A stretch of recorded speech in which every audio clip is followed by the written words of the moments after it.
So yesterday, client called, did a consultation.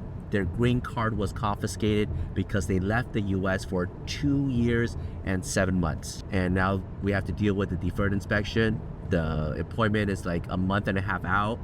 It's not a guarantee we'll be able to get it back.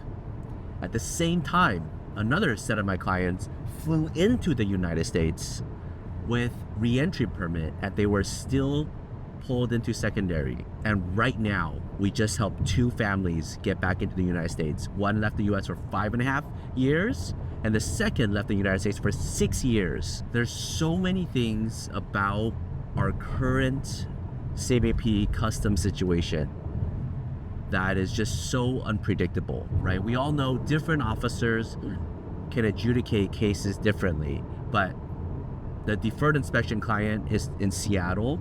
They're notorious for being much stricter. Now, all of that was just yesterday. Right now, we just helped 2 clients get back in through the Tijuana border, land border. I went down with Margaret, we met the clients, and we brought them in.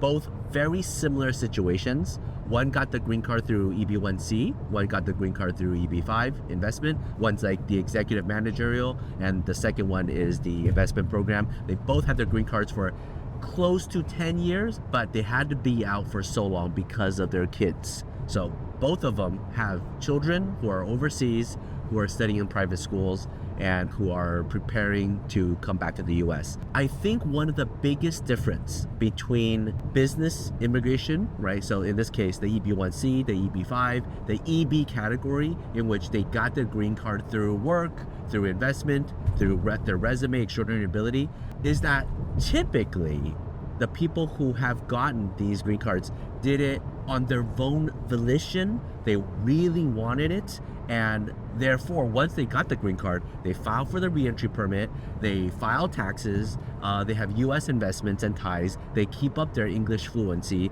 and maybe they have been out for a little bit too long, but they have a valid reason why they couldn't come back. Now let me talk about their situation a little bit, right?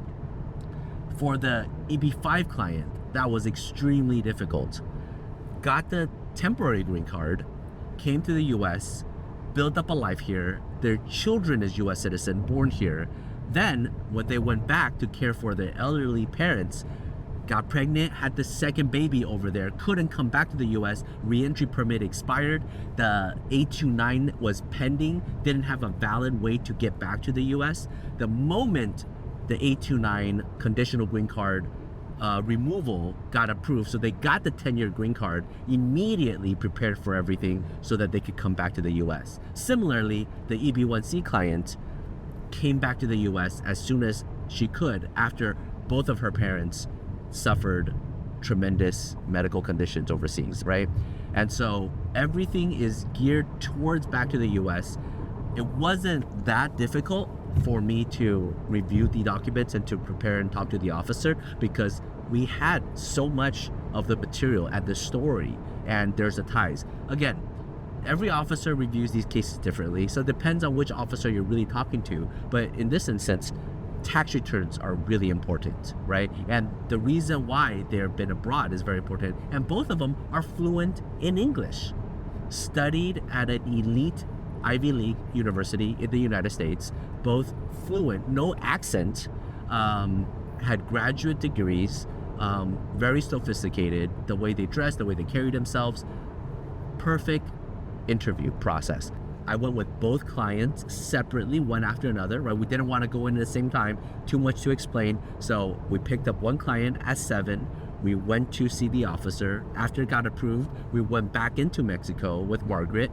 We went to pick up the second client, and we went and talked to the officer and reviewed everything, and it got approved and came in, and they're both on their merry way back into the US, back to their families. And coming back is so busy.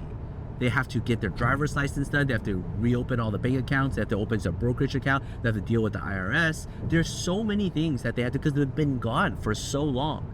And so coming back for a short period, right? This is the Moon Festival time. They have 1 week off.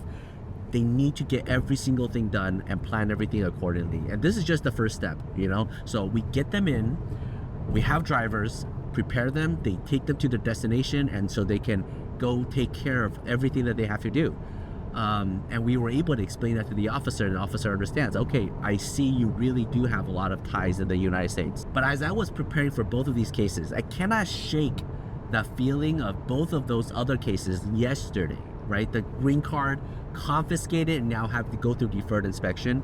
I mean, that client is freaking out still, you know, and is it the luck of the draw? Is it just a bad officer? Is it their own case that's bad? I don't know. They weren't our clients at first, but now that their green card was confiscated, we have to go find the officer at the deferred inspection to help explain everything, to prove that the US is their home and they did not abandon their green card. So that's going to be a difficult challenge. And the other client, why were they pulled into secondary when they have a valid reentry permit? You know, I was telling the client, don't worry about it. Just because you were asked and gone into secondary doesn't mean you have an issue, okay? Like, they're just doing their job. It's part of the routine. They have to do that. You know, you've been out for a long time. You could be a spy. It's dangerous. Now, they weren't inspected for too long. I think it was like less than 7 minutes of quick questioning, and then they were let out. But still, you know, a lot of people expect having a valid reentry permit means they shouldn't be asked any questions. Both of the clients today had reentry permits, but both expired years ago, right? They left the US with a reentry permit application, with a reentry permit, but because of circumstances beyond their control, they just couldn't get back. So, preparing a case while explaining to the officer understanding the situation, letting them in one by one. You know, I'm glad the case is successful, you know, but it's just so hard to predict, you know, and I try my best to at least provide these kind of guidance in these videos. If you guys have any questions, you know, feel free to reach out, let me know. Happy to jump on a consultation, help you walk through the process. Take care, bye-bye.